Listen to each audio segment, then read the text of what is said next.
췌장은 배안 깊은 곳 쪽에 있기 때문에 종양이 꽤 커질 때까지 주변 장기나 이런 다른 구조물들을 막지 않으면 눈에 띄는 증상이 거의 없습니다.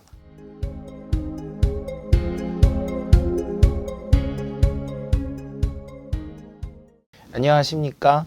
오늘의 동아아산 건강강좌 주제는 췌장암의 수술적 치료입니다. 오늘 말씀드릴 내용은 췌장암의 역학부터 진단, 그리고 수술적 치료로 오시기까지, 그리고 수술 후에 어떤 합병증과 관리는 어떻게 되는지에 대해서 전반적으로 말씀을 드리려고 합니다. 저는 서울아산병원 간담도체외과 성민규입니다. 먼저 췌장암에 대해서 말씀드리겠습니다. 췌장은 이자라고도 불리우며 길고 납작한 모양의 장기로 복강에 위치한 장기 중 가장 등 쪽에 위치를 하고 있습니다. 성인에서 길이는 약 15cm, 무게는 70에서 120g 정도로 췌장은 크게 머리, 몸통, 꼬리로 나누어질 수가 있습니다. 췌장의 오른쪽에 위치한 머리 부분은 췌장에서 가장 넓은 부분이며 12지장이 둘러싸고 있습니다. 췌장은 몸통 꼬리로 갈수록 좁아지는 올챙이 모양의 형태로 꼬리 부분은 우리 몸 좌측에 비장과 인접해 있습니다. 췌장의 기능에 대해서 말씀을 드리면 췌장은 음식물의 소화작용에 중요한 역할을 하는 그런 췌장액을 분비하는 외분비 기능과 혈당 조절을 위해서 호르몬을 분비하는 내분비 기능으로 나뉠 수 있습니다. 외분비 기능은 음식을 먹었을 때 췌장에서 12지장으로 탄수화물, 단백질, 지방 등을 분해하는 소화액을 분비해서 음식물의 소화작용을 돕는 것입니다. 내분비 기능은 혈당이 높아지면 인슐린을, 혈당이 낮아지면 글루카곤이라고 하는 걸 분비해서 혈당을 우리 몸의 일정한 범위로 유지하는 역할을 합니다.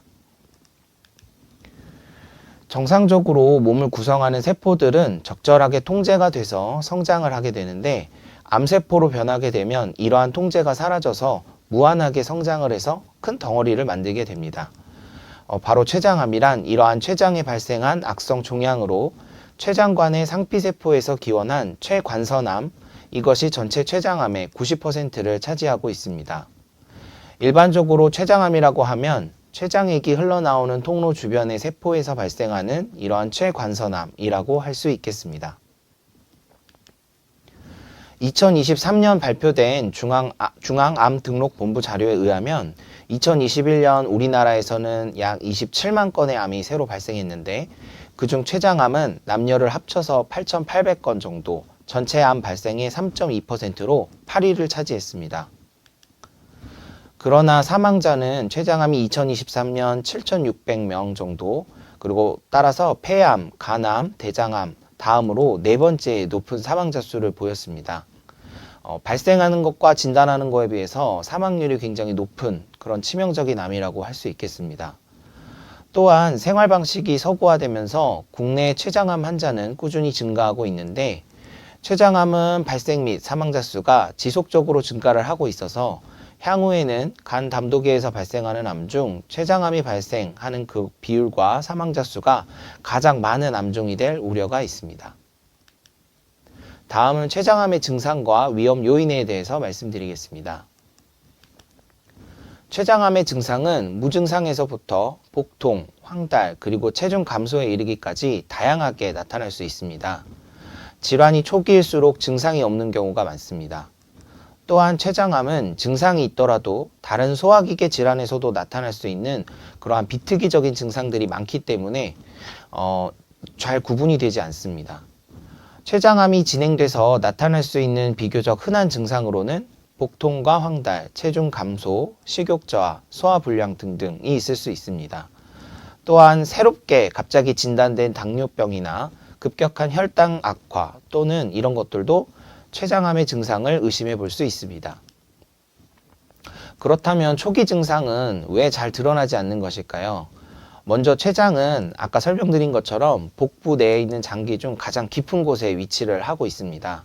췌장은 배안 깊은 곳 쪽에 있기 때문에 종양이 꽤 커질 때까지 주변 장기나 이런 다른 구조물들을 막지 않으면 눈에 띄는 증상이 거의 없습니다.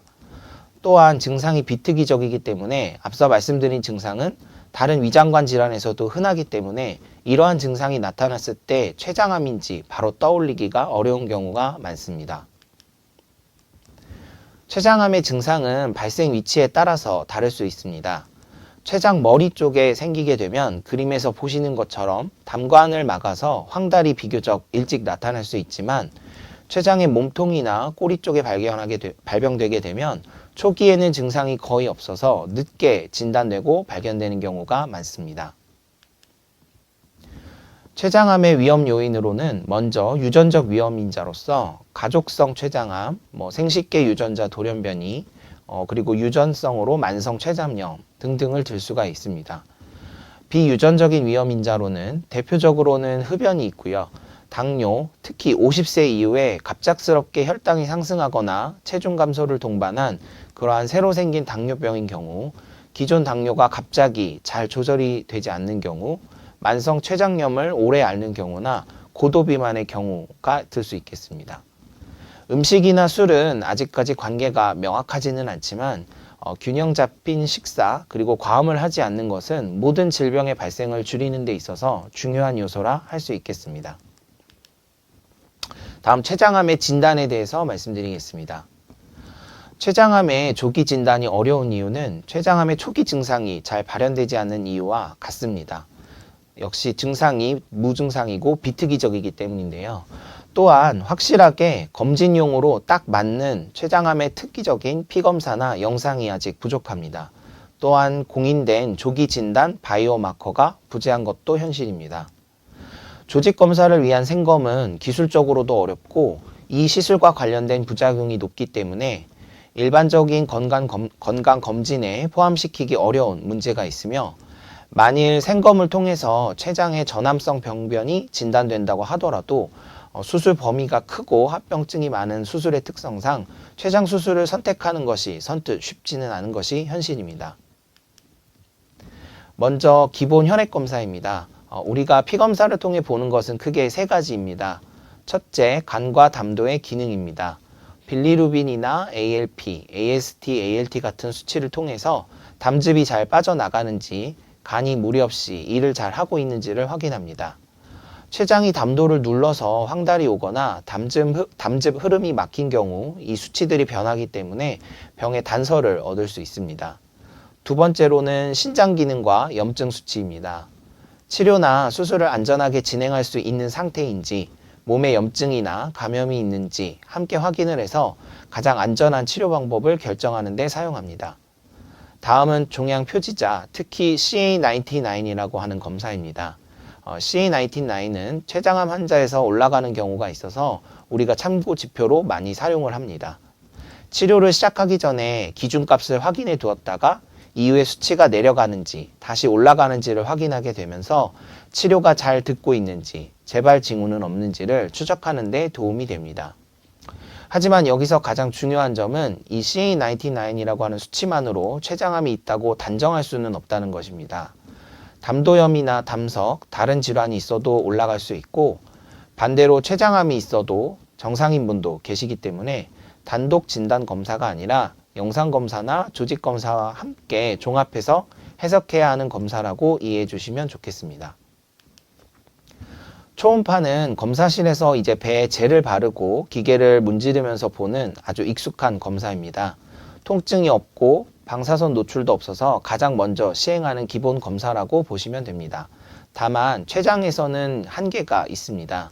첫째, 췌장은 배 뒤쪽 깊은 곳에 숨어 있기 때문에 이 초음파 기계가 병변을 보는 데까지 거리가 좀 있고, 두 번째로 췌장 주변에는 위나 장 같은 그런 공기가 찬 장기들이 둘러싸고 있기 때문에 초음파가 공기를 잘 통과하지 못하는 특성상 사진 영상이 끊기거나 일부에서는 아예 보이지 않는 경우도 있습니다. 그래서 초음파에서 정상으로 보인다라고 나왔다고 해서 췌장에 암이 100% 없다라고 단정할 수는 없습니다. 초음파 검사는 쉽고 안전한 1차 검사이지만 췌장암을 찾는 데에는 보이지 않는 사각지대가 있을 수 있다는 점, 그래서 필요하면 추가 검사를 꼭 시행해야 된다는 점을 이해해 주시면 좋겠습니다. 췌장암을 진단할 때 CT는 현재 가장 표준적으로 사용되는 검사입니다. 조형제를 사용해서 여러 각도에서 얇게 촬영을 하면 췌장의 모양과 종양의 위치를 비교적 정확하게 볼 수 있습니다. CT로는 이제 췌장암이 단순히 있다, 없다만 확인하는 것이 아니라 수술이 가능한 상태인지, 병기가 대략 어느 정도 단계인지도 함께 평가할 수 있습니다.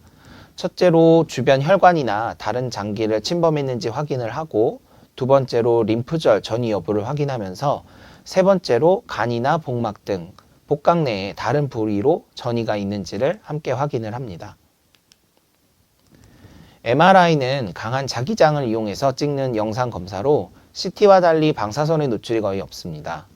췌장암이 의심되거나 이미 발견된 경우 조금 더 자세한 정보가 필요할 때 MRI의 도움을 받을 수 있습니다.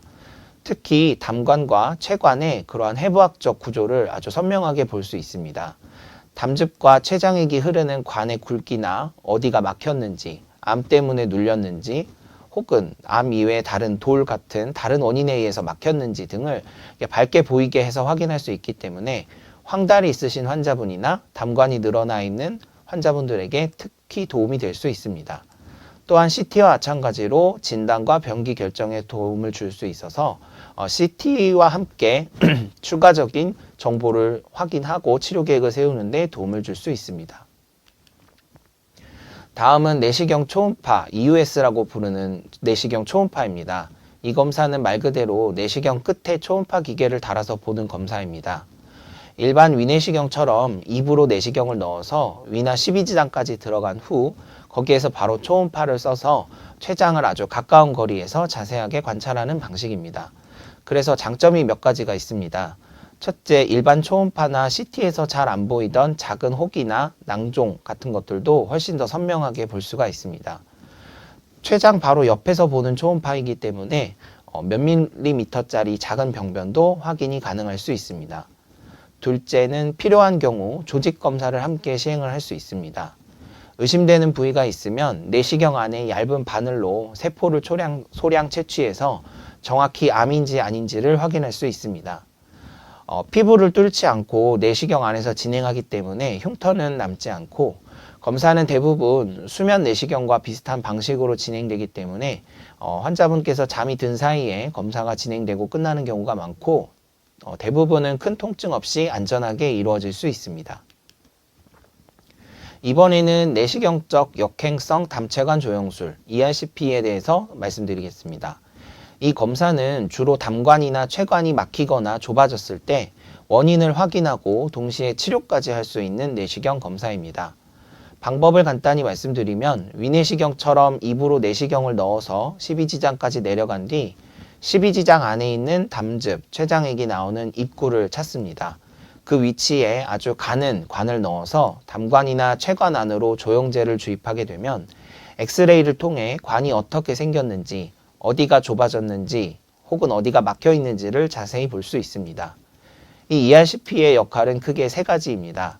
첫째, 막힌 부위를 정확히 확인해서 어떤 원인으로 인해서 막혀졌는지 확인 후 치료 방침을 정하는 데 도움을 줍니다. 두 번째로 필요하면 그 막힌 부위에서 조직 검사를 할 수 있는데 암인지 염증인지를 구분하는 데 중요한 단계입니다. 세 번째로 동시에 치료를 함께 할 수 있습니다.